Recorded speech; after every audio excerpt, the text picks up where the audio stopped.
কেরালার প্রত্যন্ত একটা গ্রামে প্রতি সপ্তাহে দুটো করে খুন হয়। খুনের প্যাটার্ন হচ্ছে হাতুড়ি দিয়ে টার্গেটকৃত ব্যক্তিদের নির্মমভাবে আঘাত করে জ্ঞানহারা করে ফেলা, এরপর ধারালো যন্ত্রের সাহায্যে মুখে ক্ষতচিহ্ন তৈরি করা, ছোট্ট একটি কলা মৃত ব্যক্তির মুখে ঢুকিয়ে দিয়ে অবশেষে তাকে গাছিতে ঝুলিয়ে রাখে।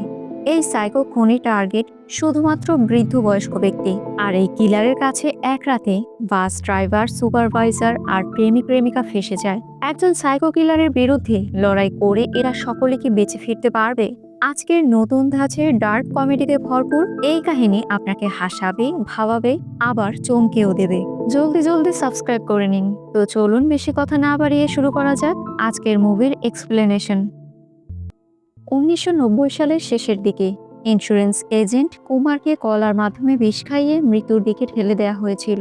কুমারের স্ত্রী এটা জানতে পেরেছিল যেদিন, সেই দিনই তিনি নিজেকে শেষ করে দিয়েছিল।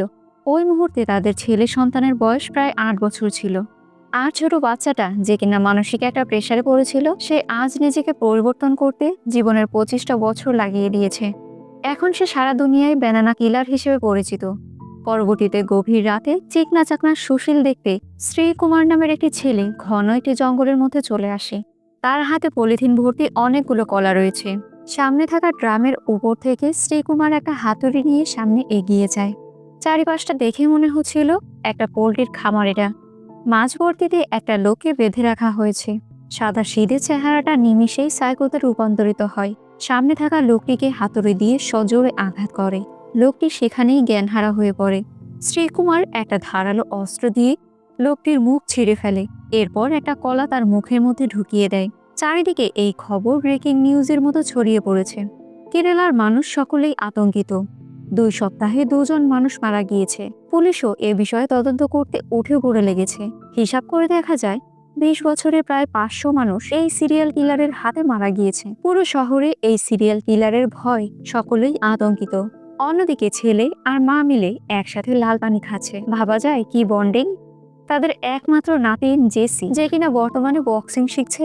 অনেক রাত হয়ে গিয়েছে, সে এখনো বাড়ি ফেরেনি, তাই বাবা টেনশনে পড়ে গিয়েছে। কিছুক্ষণ পরেই জেসি বাড়ি ফিরে আসে। দাদি মশকরা করে বলে, ওই উল্লু ছেলেটা আমাকে সোশ্যাল মিডিয়াতে ফলো করা শুরু করেছে, আমিও কি ওকে ফলো করব?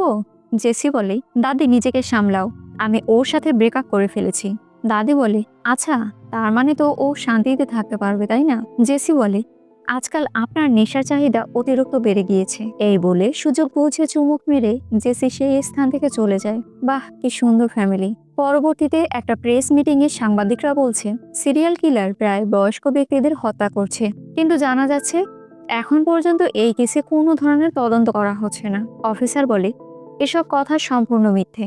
আমাদের ডিপার্টমেন্টে খুব ভালো একজন অফিসার অজয় রামচন্দ্র এই কেসের দায়িত্ব নিয়েছেন। সাইকোলজিক্যাল টেস্টিং এবং কাউন্সিলিং সেন্টারে রামকে কান্নারত অবস্থায় দেখা যায়। রাম বলে, সকলেই আমাকে যখন ছেড়ে চলে গিয়েছে, তখন আমার সাথে শুধুমাত্র আমার পাখরু ছিল। ডক্টর বলে, অজয়, আজকালকার মানুষ তার পালিত পশুকে খুব ভালোবাসে, এই জন্য তাকে হারানোর কষ্ট ভুলতে পারে না। কিন্তু তোমার কেসে এই পাখরুর কারণেই তোমার গার্লফ্রেন্ড তোমাকে ছেড়ে গিয়েছে। দেখো অজয়, তোমার কোনো ধরনের ঔষধের প্রয়োজন নেই। তোমার সময় মতো খাওয়া দাওয়া এবং ঘুম দরকার। আর যখন কান্না করবে, মন খুলে কান্না করবে। তুমি যখন কাজে মনোযোগ বসাবে, আমার পুরো বিশ্বাস সকল সমস্যা আপনা আপনি ভাবে শেষ হয়ে যাবে। রাম বলে, আমার মনে হয় না আমার কাজে মন বসবে, কিন্তু যে কোনো মূল্যেই হোক আমি আমার পাখরুকে খুঁজে বের করবই। এদিকে সাংবাদিকরা ভেবে নেয় সিরিয়াল কিলারের মানসিকতা জানতে এবং বুঝতে রাম সাইকোলজির ডক্টরের কাছে এসেছে। মানে সাংবাদিকের যা মনে চায় সেটাই রটিয়ে দেয়। সাংবাদিকদের জিজ্ঞাসাবাদ নিউজে দেখানো হচ্ছে, আর আমাদের সিরিয়াল কিলার টিভিতে এক পলক অফিসারের চেহারা দেখে নেয়। যাক, অনেক হলো চোর পুলিশের খেলা। এবার না হয় আমরা একটু নেতার কাছে যাই। নেতা সাহেব সকালবেলা উঠে ব্যায়াম করছে। নেতার আশেপাশে পুলিশরা গার্ড না দিলে তো হয় না। টাইগার কিছুক্ষণ ঘরে আড়ি পেতে ভেতরের অবস্থা বুঝতে চেষ্টা করে। এরপর নেতার ঘরে প্রবেশ করে। যথাক্রমে নেতাকে সম্মানের সহিত থানায় নিয়ে যাওয়ার জন্য রওনা করে। এই হচ্ছে আমাদের নেতা, ওরফে লুক পিপি। তিনি নেতাকে দেখে সম্মান জানান। চুপ করে বসে থাকলে হবে? আপনারা সম্মান না জানালেও গ্রামের সকলেই তাকে খুব সম্মান করে। বেরোনোর সময় পিপি বলে, বাবা আমি যাচ্ছি। আরে যা না রে, তোকে ফাও খাওয়ানোর মতো আমার কোনো ইচ্ছে নেই। এই হচ্ছে বাবার উত্তর। থানায় যাওয়ার পর গ্রামবাসী সকলেই বলছেন, আমাদের ছেলেকে আপনি অ্যারেস্ট কেন করেছেন? টাইগার বলে, এই ছেলেটা সোশ্যাল মিডিয়ায় একটা ভিডিও পোস্ট করেছিল, কোনো মানুষই জন্মগতভাবে সিরিয়াল কিলার তৈরি হয় না, এর পেছনে অবশ্যই সমাজ দায়ী। ছেলের কথাবার্তা আর চালচলনে আমার পুরো বিশ্বাস এই ছেলেই আসল সিরিয়াল কিলার। আর প্রতিটা মার্ডারের দিনেই এই ছেলেটা অনেকগুলো করে কলা দোকান থেকে কিনে নিত। এর প্রমাণ আমাদের কাছে আছে। এই চাচা বলে পিপিকে বিদেশে পাঠানোর জন্য আমরা সকল গ্রামবাসীরা মিলে 16 লক্ষ টাকা খরচ করেছি। আগামী সপ্তাহে ওর চলে যাওয়ার কথা। অদ্ভুত না? বিদেশে যাবে আমাদের নেতা আর টাকা দেবে আমজনতা। পুলিশ দেখতে পায় পিপিকে ছাড়ানোর জন্য থানার বাইরে সাধারণ জনগণ বিক্ষোভ মিছিল শুরু করে দিয়েছে। এসব দেখে পুলিশ জিজ্ঞেস করে, ওই এই ছেলেটা কে রে? শিক্ষক বলে, মানলাম ও আমার স্টুডেন্ট, কিন্তু শহরের সকলেই ওকে ভয় পায়। এই জায়গাটা প্রথমে সোনা ছিল, আর এখন এখানে একটা কাকও অপেক্ষা করে না। কোনো সম্মানী ব্যক্তিরা এই গ্রামে তাদের মেয়েকে দেওয়ার কথা রাজি হয় না। এর কারণ হচ্ছে এই পিপি। ওএলএক্স অ্যাপে এই পিপি পুলিশ স্টেশন বেচে দেওয়ার ছবি পোস্ট করেছিল। মন্দিরে গন্ডগোল লাগানো, চার্জে লুকায়িত মাইক্রোফোনের মাধ্যমে বাইরে মাইক লাগানো, পঞ্চায়েত প্রধানের রঙিন ইতিহাস বের করে সবার মাধ্যমে ছড়িয়ে দেওয়া, এসব কাজ মজায় মজায় করে আমাদের পিপি। তাই সিরিয়াল কিলার হওয়ার জন্য তার কাছে সে বুদ্ধি নেই। টাইগার জিজ্ঞেস করে, সবকিছু না হয় মজায় মজায় করিস, থানা বেচে দেওয়ার সিদ্ধান্ত কেন নিলি? এনারা যা বলেছে এসব কি সত্যি? পিপি বলে, হ্যাঁ স্যার, আমি যা করেছি এই শহরের ভালোর জন্য করেছি। আর যেখানে আইন নেই সেখানে পুলিশ স্টেশনের দরকার কি? পাগলের পাগলামি কথা শুনে টাইগারের নিজের মাথায় জেলাপির প্যাচ লেগে যায়। গ্রামপ্রধান বলে, স্যার, আপনার কিছু চিন্তা করার দরকার নেই। আমি বলছি আপনি ওকে ছেড়ে দিন। ওকে বিদেশ পাঠিয়ে দিলে আমাদের পুরো গ্রাম শান্তিতে বসবাস করতে পারবে। উপায় না পেয়ে টাইগার নেতাজিকে ছেড়ে দেয়। এই আনন্দের সাথে পিপি স্টেশনের বাইরে এসে সকলের সাথে আমোদ ফুর্তি করে। সিন পরিবর্তিত হয়। গঙ্গার ধারে অরুণ ধর্মীয় কিছু রিচুয়াল পালন করছিল। অরুণ ওরফে অরুর বাবা প্রায় 20 বছর আগে গায়েব হয়ে গিয়েছে। এই 20 বছর গায়েব হওয়ার জন্য বাবাকে মৃত মনে করে ধর্মীয় রিচুয়ালের মাধ্যমে বাবার আত্মার শান্তি কামনা করছে। এত বছর পরেও অরু নিজের বাবার আদর, স্নেহ, মায়া, মমতা একটুও ভুলতে পারেনি। সে এখনো তার বাবাকে খুব মিস করে। বাবা আর তার শরীরে একই রকম একটা ট্যাটু অঙ্কিত রয়েছে। এবার দেখানো হয় একজন বাস ড্রাইভারকে। তার নাম জিকু। জিকু তার সহকারী কর্মীকে দিয়ে কিছু পেপার সকলের উদ্দেশ্যে বিলি করায়। এরপর মাইকিং করে বলে, 16ই ডিসেম্বর আমার বিয়ে হতে যাচ্ছে। আর এই মেয়েটি 22তম, যাকে আমি বিয়ের জন্য পছন্দ করেছি। আমি তাদের উদ্দেশ্যে বলছি, যারা আমার 21তম পছন্দের মেয়েকে ফোন করে উল্টাপাল্টা কথা বলেছিল, তারা সাবধান হয়ে যাও। যখন থেকে আমি মেয়ে খোঁজা শুরু করেছি তোমরা সবাই আমার পেছনে পড়ে আছো। এই মুহূর্তে জিক্কুর ফোনে মধু ফোন করে। 1 মিনিটের রোমান্স করে একটু পরে ফোন করার কথা বলে কল কেটে দেয়। জিকু আবার সকলের উদ্দেশ্য বলে, কেউ যদি আবারও উল্টাপাল্টা কিছু করো তাহলে আমি তাকে ছাড়বো না। এমনিতেই আমার ওপর দোষ আছে যে আমি পুলিশের ওপর গাড়ি চালিয়ে দিয়েছিলাম। সেই কাজ যদি আবারও আমাকে করতে হয় আমি দ্বিধাবোধ করব না। এদিকে পিপি হুন্ডাই করে জেসির কাছে আসছিল। পিপির বন্ধু বলে, আরে ভাই, ও সম্পর্ক নষ্ট করার আগে তুমি ওর সাথে সম্পর্ক নষ্ট করে নাও। বন্ধুর সব কথা শুনে গার্লফ্রেন্ডের সামনে যেতেই আমাদের বাঘ তো ভেজা বেড়াল হয়ে যায়। হানি হানি, প্লিজ একটা চান্স দিয়ে দাও না। তুমি শুধু শুধু কেন ব্রেকআপ করছো? এসব আমার হজম হচ্ছে না। সবকিছু তুমি এত সহজে ভুলে যেতে পারো না হানি। জেসি বলে, আমি কোনো কিছুই ভুলিনি। আমি ভেবেছিলাম তুমি কোনো একদিন বদলে যাবে, আমার জন্য লাইফে সিরিয়াস হবে, কিন্তু আমার এখন এসবের কিচ্ছু প্রয়োজন নেই। তাছাড়া পুরো শহর জানে তুমি একটা সিরিয়াল কিলার। আমি এসব কথা বিশ্বাস করি আর না করি, পুরো দুনিয়ার জন্য তুমি একটা সিরিয়াল কিলার। যদিও কোনো কারণবশত আমারও কোনো একদিন মনে হয়েছিল তুমি একজন সাইকো। পিপি বলে, হ্যাঁ, আমি সাইকো। তুমি একবার বলেছিলে বাচ্চাদের ভবিষ্যতের জন্য স্কুল পুড়িয়ে দেওয়া দরকার। আমি তো শুধুমাত্র স্টাফ রুম জ্বালিয়ে দিয়েছিলাম। ভেবেছিলাম বিদেশ থেকে এসে তোমার বাড়িতে গিয়ে বিয়ের কথা বলবো। জেসি রেগে বলে, তোমাকে কেউ সহ্য করতে পারে না। আমি তোমার জন্য আর অপেক্ষা করতে পারবো না। তোমার সাথে আমি ব্রেকআপ করে নিলাম। ভাইজান সেই একটা ভাব নিয়ে জেসিকে ইঙ্গিতের মাধ্যমে ট্রু লাভ দেখায়। পিপির মাথায় ভূত ওঠে আর বলে, সত্যি করে বলো তো, তুমি কি কারোর সাথে পরকীয়া করছো? আবে দাঁড়া, বিশুম, আর নাকটা বোতা হয়ে যায়। পরবর্তীতে চাইল্ড ডেভেলপমেন্ট স্কিম অফিসে শ্রীকুমার বাচ্চাদের ভয়ানক কিছু কাহিনী শোনাচ্ছিল। সে কাহিনীগুলো বলছিল আর অনেক বাচ্চা ভয়ে কান্না করছিল। তখন সেখানে এক ম্যাডাম এসে তাকে ওয়ার্নিং দেয়, এমন কাজ তিনি যেন আর কখনোই না করেন। ম্যাডাম বলে, আপনি কি সব কাহিনী শোনান যার জন্য বাচ্চারা এত ভয় পেয়ে যায়? আপনার কাহিনী শুনে এক বাচ্চার তো জ্বর চলে এসেছিল। আপনি এখান থেকে চলে যান স্যার। হাসি মুখে শ্রীকুমার সেখান থেকে চলে যায়। রাতের বেলা দাদু আর বাবা মিলে জেসির জন্মদিনের জন্য সারপ্রাইজ করার ব্যবস্থা করে। তবে আমাদের জেসি সবকিছু টের পেয়ে যায়। এই সময় লুকাচান অর্থাৎ পিপি ফোন দিলে জেসি ফোনটা কেটে দেয়। বাবা আর দাদু দুজনে রুমের ভেতর ঢুকে তাকে শুভেচ্ছা জানায়। আজ জেসির 22 বছর পূর্ণ হলো। জন্মদিনের জন্য দাদি তাকে কি গিফট করেছে জানেন? Paper spray. আজকাল চারিদিকে সিরিয়াল কিলার ভরে গিয়েছে। আবার অল্প বয়সী মেয়েদের পিছনে বখাটে ছেলেরাও ঘোরাফেরা করে। এমন কেউ সামনে আসলেই এই স্প্রে করলে সে অন্ধ হয়ে যেতে পারে। তাই এমন কেউ সামনে আসলে ভয় না পেয়ে স্প্রে করে দেবে। এ সময় বারবার বেবি ফোন করা সত্ত্বেও জেসি ফোনটা রিসিভ করে না। বাইরে আমাদের নেতা গ্যাস বেলুন আর ফুল নিয়ে গেটের সামনে দাঁড়িয়ে রয়েছে। দূর থেকে জানালার মাধ্যমে ভালোবাসার মানুষকে দেখছে। মনটা খারাপ হয়ে যায়। গ্যাস বেলুনের মতো ভালোবাসা হাওয়ায় উড়ে যায়। ফুলগুলো ফেলে বাচ্চাদের মতো কান্না করতে করতে সেই স্থান থেকে চলে যায়। পরদিন সকালে স্বাবলম্বী সন্তান সুমেশ তার বাবাকে বৃদ্ধাশ্রমে ভর্তি করাতে নিয়ে আসে।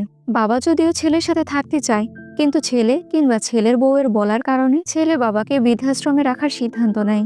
চাচার অ্যাজমার সমস্যা রয়েছে। বৃদ্ধাশ্রমের ম্যানেজার সুমেশকে বলে, বাবা, বৃদ্ধ বয়সে সন্তানের কাছে বাবা মা বোঝা হয়ে যায়। তবে তাই বলে বাবার মনের বিরুদ্ধে বৃদ্ধাশ্রমে রাখাটা কি ঠিক?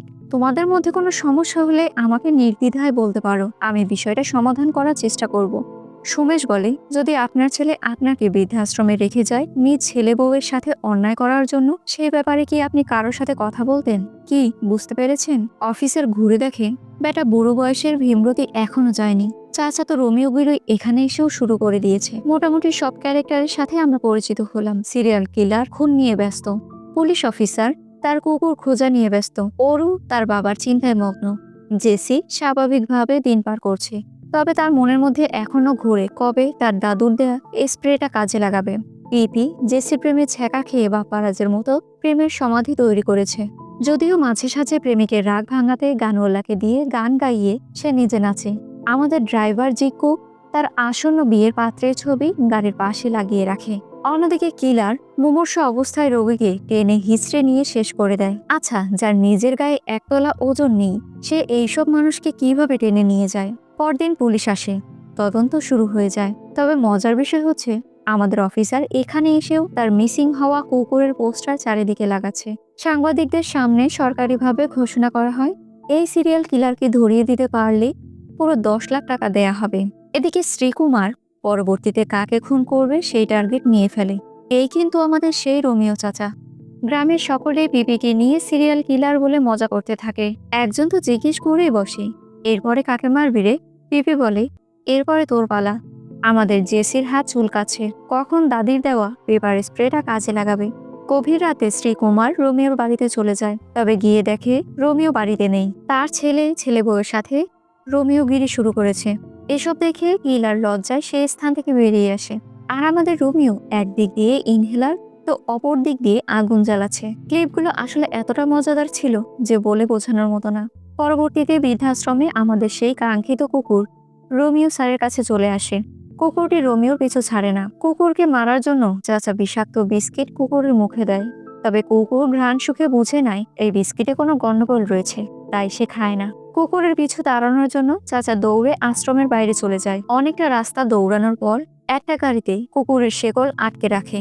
এরপর সে সেই স্থান থেকে কেটে পড়ে। তবে সামনেই একটা বাড়ির দোকান দেখে সেখানে ঢুকে যায়। আর আমাদের কলাবাবু রোমিও চাচার ছবি নিয়ে বলছে, তুমি কোথায় আছো কেশব? যেই বলা সেই হাজির।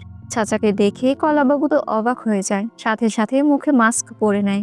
আর 2 ব্যাগ বানানোর জন্য ওয়েটারকেও অর্ডার দিয়ে দেয়। আর অনলাইন থেকে ফোনের মাধ্যমে কলার অর্ডার করে।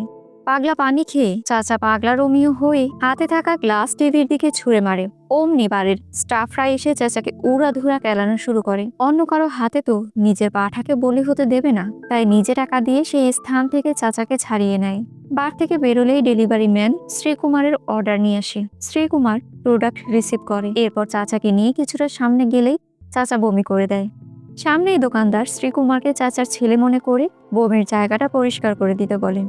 কি বিপদ, তাই না? পরিষ্কার করে কিছু দূর সামনে গিয়ে চাচাকে একটা স্কুটারে বসিয়ে পাশে থাকা একটা দোকানে শ্রীকুমার সোডা আর ধারালো ব্লেড বা ছুরি আছে কিনা এ ব্যাপারে জিজ্ঞেস করে। পেছনে ঘুরে দেখা যায় মাতাল চাচা তো রাস্তায় চলন্ত এক গাড়িতে উঠে পড়েছে। ওরও এই গাড়ির সুপারভাইজার। ওরও বলে, আপনাকে কোথাও দেখেছি। চাচা বলে, হ্যাঁ, আমরা একসাথে স্কুলে পড়েছিলাম তো। শ্রীকুমার গাড়ি ধাওয়া করতে করতে অবশেষে গাড়িতে উঠে যায়। রোমিওর পাশের সিটে একটা ছেলে রয়েছে, সে তার গার্লফ্রেন্ডের সাথে কথা বলছে। চাচা সেখানেও রোমিওগিরি দেখাতে যায়। বাসের সকলে হাঁ করে দেখছে। চাচার এই পাগলামিতে সকলেই রেগে গেলেও বৃদ্ধ লোক মনে করে বিষয়টা ছেড়ে দেয়। গাড়ি চলতে চলতে দুপুর গড়িয়ে সন্ধ্যা হয়ে যায়। সেই গাড়িতে জেসিও রয়েছে। স্টেশনে লেডি অফিসার বলে, স্যার, যাদের যাদের মৃত্যু হয়েছে তাদের ওল্ড ইন্স্যুরেন্সের এজেন্ট মিস্টার কুমারান এই মার্ডার কেসে সম্ভবত সামিল রয়েছে। তার মধ্যে এখনো জীবিত রয়েছে একজন। আমি যদি সঠিক ভেবে থাকি তাহলে সেই সিরিয়াল কিলার। লেডি অফিসার কি বলবে? আমাদের পুলিশ স্যার এতদিনে তার সকল ইনফরমেশন কালেক্ট করে কেসের ব্যাপারে তদন্ত শুরু করে দিয়েছে। বাসের মধ্যে চাচা বারবার জেসির শরীর টাচ করছিল। প্রথমে ভুল ভেবে জেসি বিষয়টা পাত্তা দেয় না, তবে ভুল তো বারবার হয় না, তাই এক পর্যায়ে জেসি রেগে যায়। জেসি প্রস্তুত, আর চাচা ওইদিকে আবারও জেসির শরীরে আনন্দে হাত বোলাতে শুরু করে। অমনি ফুস। তবে বাস তো ফুল স্প্রে, চাচার চোখে তো লাগেই, সাথে সাথে শ্রীকুমারের চোখেও অনেকটা চলে যায়। ওরা তো খুশিতে বলে ওঠে, একদম ঠিক হয়েছে, যেমন লোক তার সাথে তেমন কাজ। এদিকে ড্রাইভার গাড়ি চালাচ্ছে আর প্রেম করে যাচ্ছে, পিছনে কি হচ্ছে এইসব সে বুঝতেও পারছে না। তবে আমাদের চাচার শ্বাসকষ্ট শুরু হয়ে যায়। শ্রীকুমার নিজেকে মেডিসিনের রিয়াকশন থেকে এখনো সামলে উঠাতে পারেনি। নিমেষেই রোমিও চাচা হাজারো জুলিয়েটদের একলা ফেলে পরকালে চলে যায়। সামনে কিছু না জানা জেসি এতদিন পর মেডিসিন প্রয়োগ করতে পেরে মনের খুশিতে মুচকি হাসতে থাকে। অরু চাচার অবস্থা দেখে তার কাছে এসে বারবার ডাকতে থাকে, তবে তারা বুঝতে পারে তিনি এই দুনিয়াতে নেই। শ্রীকুমার ঠিক হলে সেও চেক করে দেখে চাচা বেঁচে নেই। অরু ড্রাইভারকে ডাক দেয়। গার্লফ্রেন্ডকে ফোন রাখতে বলে জিকু এসে জেসিকে কান্না করতে দেখে জিজ্ঞেস করে, কি হয়েছে বোন? জেসি বলে, সে আমার শরীরে হাত দিয়েছে। জিকু রেগে চাচাকে মারতে গেলে অরু পুরো বিষয়টা খুলে বলে। জিকু ভয়ে ভয়ে বলে, আমাদের দ্রুত পুলিশ স্টেশনে গিয়ে সবটা খুলে বলতে হবে, না হলে আমরা ফেঁসে যাব। আর আমার বিয়ে তো 16ই ডিসেম্বর। শ্রীকুমার বলে, পুলিশ স্টেশনে গেলে মেয়েটির ক্যারিয়ার নষ্ট হয়ে যাবে। জেসিও জিকুকে খুব রিকোয়েস্ট করে যেন পুলিশের কাছে না যাওয়া হয়। এই মুহূর্তে জেসিকে তার বাড়ি থেকে ফোন করে। বাবা জিজ্ঞেস করে, তুমি কোথায় আছো মা? জেসি বলে, আমি বান্ধবী রিয়ার বাসায় আছি। দাদি বলে, অনেক রাত হয়ে গিয়েছে, এখন বাসা থেকে বেরোনোর দরকার নেই। আচ্ছা শোনো, তোমার কাছে তো স্প্রে রয়েছে, যদি কেউ উল্টাপাল্টা ব্যবহার করে তাহলে তার মুখে মেরে দেবে। যদি সে রিয়ার বাবাও হয় তাও মেরে দেবে। বাবা বলে, দেখো মা, কোনো বোকামি করবে না। তোমার দাদি ছাড়াও তোমার বাবা যে হার্টের পেশেন্ট, এটা তোমার মাথায় রাখতে হবে। কথা শেষ হলে জিকু বলে, খুব ভালো পরিবার তোমার, শুধু তুমি না, তোমার দাদিও জেলে যাবে। এদিকে বৃদ্ধাশ্রমে পুলিশ অফিসার তদন্ত করতে এসেছেন। চাচার পুরো রুম তল্লাশি নেওয়া হচ্ছে। বিছানা সরালে দেখা যায় হাজার রোমিওর অসংখ্য সিডি ভিডিও। চাচার রুমে গাঁজাও পাওয়া যায়।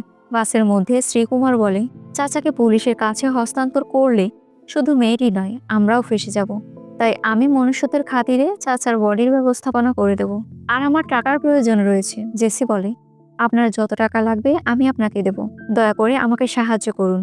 ওরও জিজ্ঞেস করে, কত লাখ টাকা লাগবে আপনার? শ্রীকুমার বলে, 5 লাখ টাকা। সকলে তাদের টাকা বের করে হিসাব করলে 6,000 সামথিং হয়। তবে এই টাকাতেও শ্রীকুমার রাজি হয়ে যায়। কোথায় 5 লাখ আর কোথায় 6,000? বিষয়টা অদ্ভুত না? শ্রীকুমারের মনে তো অন্য প্ল্যান করা। জেসি শ্রীকুমারের কাছে তার নাম্বার চায়, যেন বাড়ি গিয়ে ব্যাংকে থাকা সকল টাকা তার অ্যাকাউন্টে ট্রান্সফার করতে পারে। সুকুমার বলে, আমার এতেই চলবে। সকলে আতঙ্কিত হয়ে গাড়ি সেই স্থান থেকে অন্য রাস্তায় নিয়ে যায়। হঠাৎ করে গাড়ি থেমে যায়। আসলে সামনে কিছু ধর্মীয় অনুষ্ঠান চলছিল, তাই সেই স্থান থেকে বাস খুব স্লো করে চালিয়ে নিয়ে যায়। সবাই কিছুটা হাফ ছেড়ে বাঁচে, কারণ ভিড়যুক্ত স্থান থেকে অনেকে উঠতে চাইলেও অরু কোনোভাবে বিষয়টা কাটিয়ে নিয়ে সেই স্থান থেকে কেটে পড়ে। তবে কিছুক্ষণ পরে তাদের পিছু করে পিপি। ড্রাইভার বাস থামাবে না। পিপিও নাছোড়বান্দা। অবশেষে ড্রাইভার বাস থামায়। পিপি বলে, বাইরে আসো জেসি। যখন তুমি জন্মদিনের কেক কাটছিলে তখন আমাকে বাইরে মশা খাচ্ছিল। কত মেসেজ আর কল করেছি, তোমার দাদিকেও মেসেজ দিয়েছি, কিন্তু কেউ কোনো উত্তর দাওনি। কাল তুমি আমাকে থাপ্পড় মেরেছিলে না, আমি তোমাকে সেটা ব্যাগ দিতে এসেছি। হয় তুমি বাইরে আসো, না হয় আমি ভেতরে যাব। জেসির কোনো সারা শব্দ না পেয়ে পিপি ভেতরে চলে যায়। জেসিকে কান্না করতে দেখে পিপি বলে, আমি তো রাগের মাথায় উল্টাপাল্টা কথা বলে ফেলেছি, তোমাকে কষ্ট দিতে চাইনি তো। জেসি বলে, আমি সেজন্য কান্না করছি না। পিপি বুঝে যায় এখানে খারাপ কিছু ঘটেছে, তাই সকলকে জেরা করতে শুরু করে। এক পর্যায়ে জেসি বলে, আমি ওই বয়স্ক চাচাকে মেরে ফেলেছি। পুরো ঘটনা পিপিকে খুলে বলা হয়। ওরও বলে, চিন্তার কিছু নেই, এই চাচার দায়িত্ব শ্রীকুমার নিয়ে নেবেন। শ্রীকুমার চাচার বডিকে ওঠায়, আর ড্রাইভার বলে, এসব ঝামেলা মিটিয়ে আপনি আমার বিয়েতে 16 তারিখ আসবেন। শ্রীকুমার ওকে বলে বডি নিয়ে বেরিয়ে যেতে চায়। পিপি বলে, 1 মিনিট দাঁড়াও। তুমি বললে লাশ নিয়ে তুমি কোথায় যাবে, লাশের সাথে তুমি কি করবে, আর লাশ নেওয়ার তোমার প্রয়োজন কি? তোমাদের সকলকে একটা কথা বলে রাখি, ও যখন এত বড় সমস্যা নিজে হ্যান্ডেল করতে চাচ্ছে, তার মানে ও নিজে বড় ধরনের সমস্যা তৈরি করবে পরে। ওরও বলে, না, ও আমাদের কাছ থেকে 6,000 টাকা নিয়েছে, যার বিনিময়ে এই কাজ করবে। পিপি বলে, মাত্র 6,000? আরে এই টাকায় তো আমার চুলের কালারও করতে পারবো না। সত্যি বলো, তুমি কে? তুমিই কি সিরিয়াল কিলার, তাই না?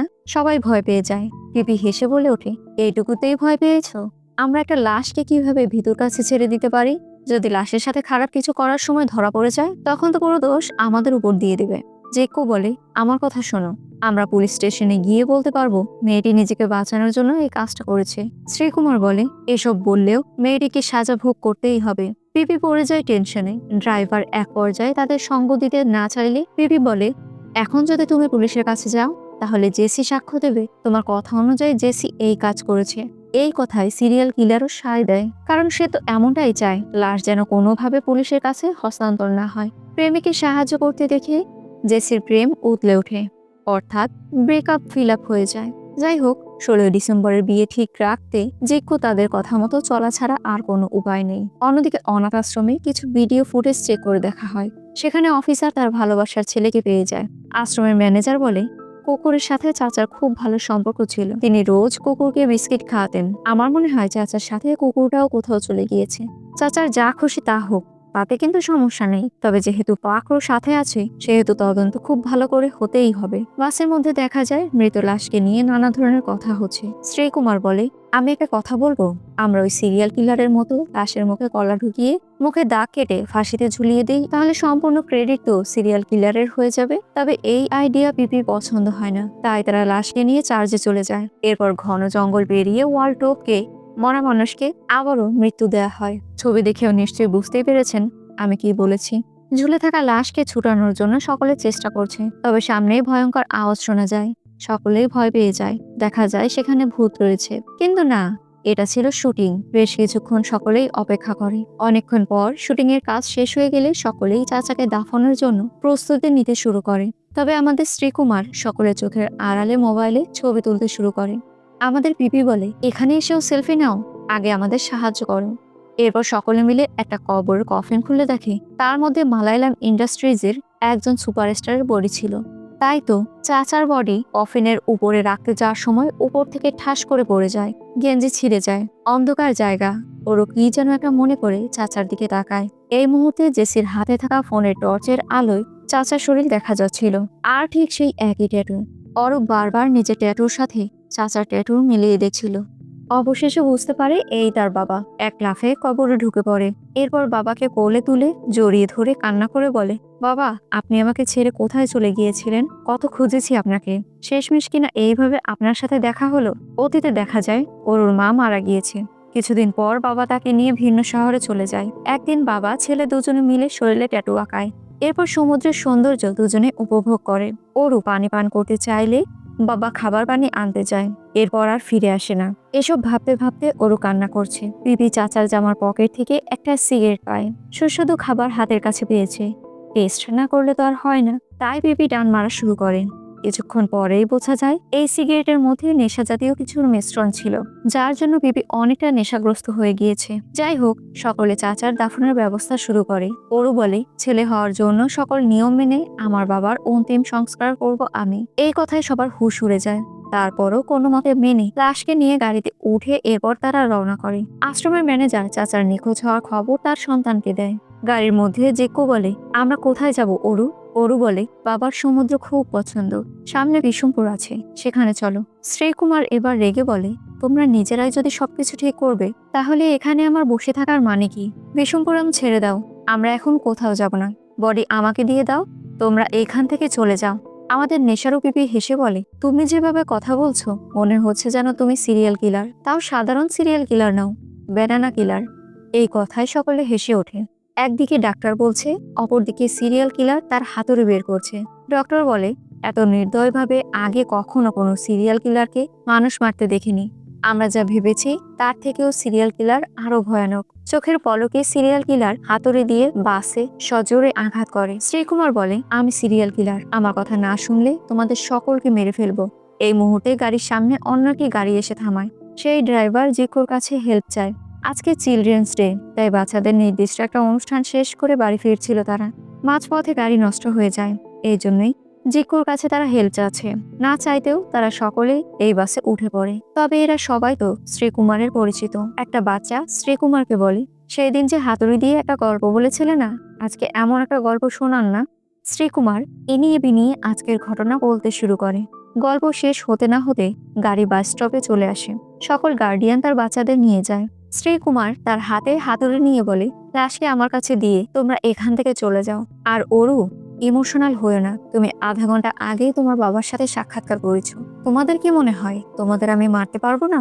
অরু বলে, আমি পুলিশকে সব বলে দেব। শ্রীকুমার তার ফোনে থাকা ছবি দেখিয়ে বলে, তাহলে চলো সবাই একসাথে পুলিশ স্টেশনে যাই।